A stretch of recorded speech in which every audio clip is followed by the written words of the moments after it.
Assalamualaikum warahmatullahi wabarakatuh. Selamat pagi teman-teman. Pada kesempatan pagi hari ini saya ingin menjelaskan mengenai penyakit sistem endokrin, gangguan nutrisi dan gangguan metabolisme. Jadi pada pertemuan ketujuh ini diharapkan teman-teman paham mengenai anatomi dan penyebab sakitnya. Sekilas kita akan review sedikit anatominya dikarenakan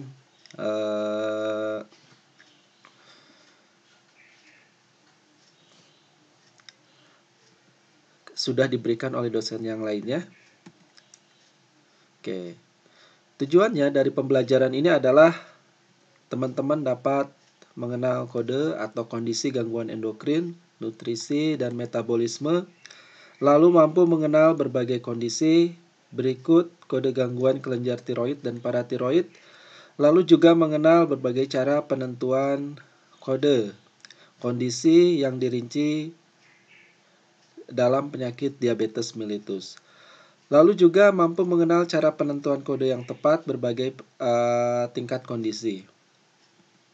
Nah, anatominya sekilas saja dikarenakan sudah diberikan oleh dosen yang lainnya.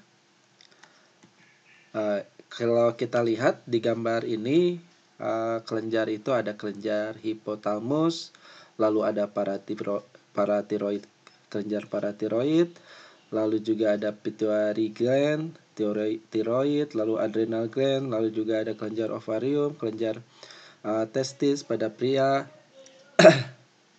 Oke, kita bahas yang pertama adalah kelenjar endokrin. Jadi, kelenjar endokrin ini adalah suatu sistem yang membantu mengatur pertumbuhan dan perkembangan dari tubuh manusia. Lalu juga dia juga mengatur fungsi jaringan dan metabolisme, lalu juga mengatur fungsi seksual dan proses reproduksi. Kelenjar ini juga melepaskan hormon yang merupakan bahan kimia yang mentransfer informasi dan instruksi dari satu sel ke sel yang lainnya. Setiap hormon hanya bertindak pada jaringan tubuh tertentu. Lalu di dekat kelenjar tersebut ada kelenjar pituitary ini ya. Sebelahnya adalah hipotalamus. Dia berdekatan. Oke, kelenjar pituitary ini dia mengatur hampir semua kelenjar endokrin lainnya kecuali kepulauan Langerhans yang ada di pankreas. Organ kecil yang terletak di dasar otak, lalu juga dia mengatur sekresi yang dipengaruhi oleh hipotalamus. Semua wilayah otak dekat dengan kelenjar pituitary. Hipotalamus tersebut mengirimkan sinyal ke hipofisis, sehingga dia mengatakan bahwa itu tidak atau dilepaskan hormonnya. Oke, di sebelah pituitary gland di situ ada hipotalamus. Tadi sudah dijelaskan, jadi hipotalamus dia mengirim pesan kepada kelenjar pituitary. Lalu hormon yang dihasilkan oleh hipofisis dia mengatur beberapa fungsi sehingga sebagai berikut, misalnya pertumbuhan tulang dan jaringan tubuh lainnya, lalu pengelolaan pertumbuhan kelenjar tiroid dan sekresi hormon, lalu stimulasi pertumbuhan adenokorteks, itu merupakan bagian dari kelenjar adrenal dan pelepasan hormon steroid, lalu regulasi pertumbuhan gonad dan sekresi hormon seks. Ini yang dikeluarkan di ovarium pada wanita dan testis, lalu stimulasi perkembangan telur dalam ovarium dan proses ovulasi. Lalu stimulasi perkembangan sperma di testis dan sekresi testosteron oleh testis. Lalu payudara. Untuk wanita dia pada payudara dan pengembangan ya susu selama kehamilan dan masa nifas. Oke. Lalu selanjutnya adalah kelenjar tiroid. Kelenjar tiroid ini letaknya di dekat leher, di leher. Dia menghasilkan hormon yang mengatur metabolisme dalam membantu fungsi tubuh secara normal. Lalu mengatur pertumbuhan sel dan reproduksi.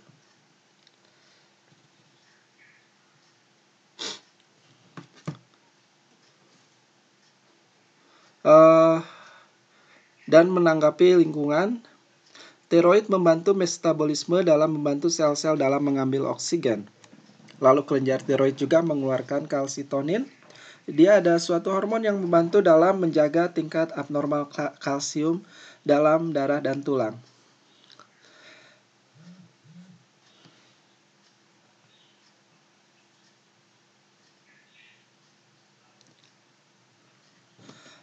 Kelenjar paratiroid. Ini tiroid dan paratiroid glands.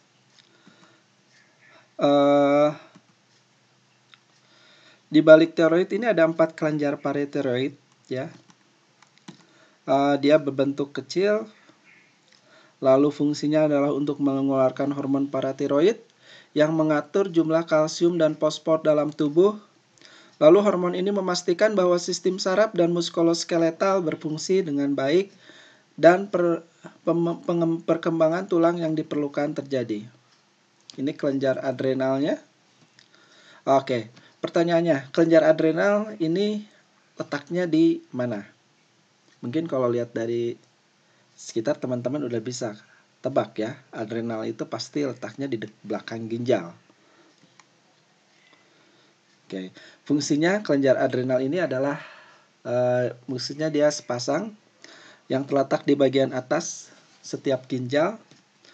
Nah, disebut atau disebut juga kelenjar suprarenal karena lokasi mereka di ginjal, yang berarti dia memiliki kaitan dengan ginjal.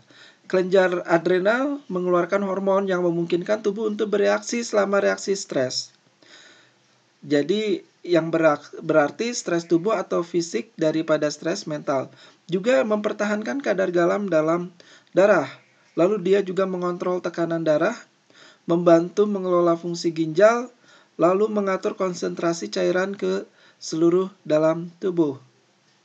Oke, lalu selanjutnya kalau umpamanya teman-teman lihat ini pankreas, kemarin kita juga belajar pankreas, pasti sudah tahu letaknya.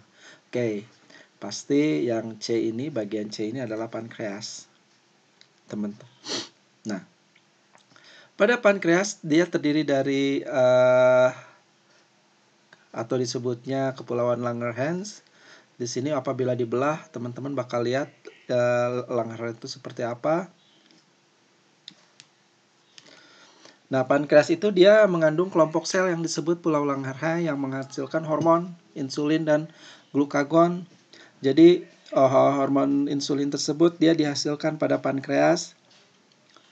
Lalu hormon ini disekresikan ke dalam aliran darah dan bertindak bersama-sama untuk mengatur kadar glukosa.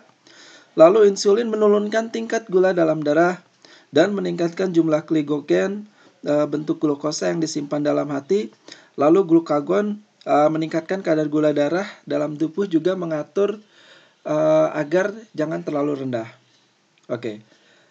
Lalu selanjutnya adalah kelenjar ovarium dan testis. Ovarium itu dia berada pada wanita. Dia ada 2. Ada pada indung telur wanita yang terletaknya pada bagian perut bagian bawah.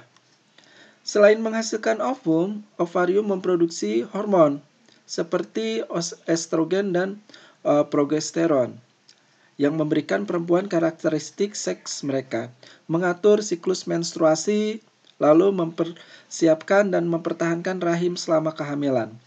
Kalau pada laki-laki, dia karakteristik seks yang diatur. Ada 2 kelenjar oval yang terletak di skrotum, ya. Ini teman-teman juga tahu di daerah selangkangan, mereka menghasilkan hormon testosteron. Oke, lalu kita masuk ke penyakitnya.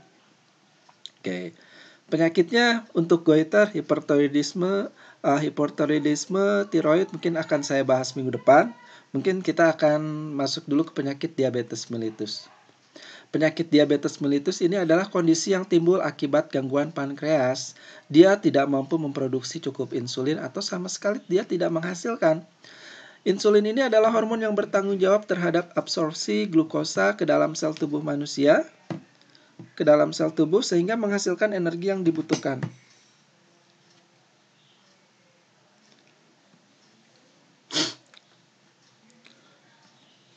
Lalu selanjutnya akibat tubuh tidak mampu menyimpan glukosa, sehingga dia terjadi penurunan berat badan, sehingga dia mudah lelah.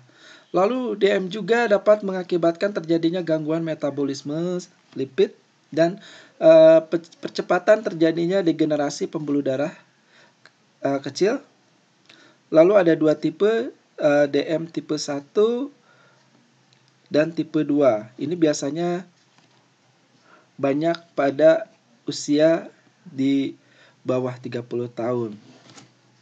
Dan DM tipe 2.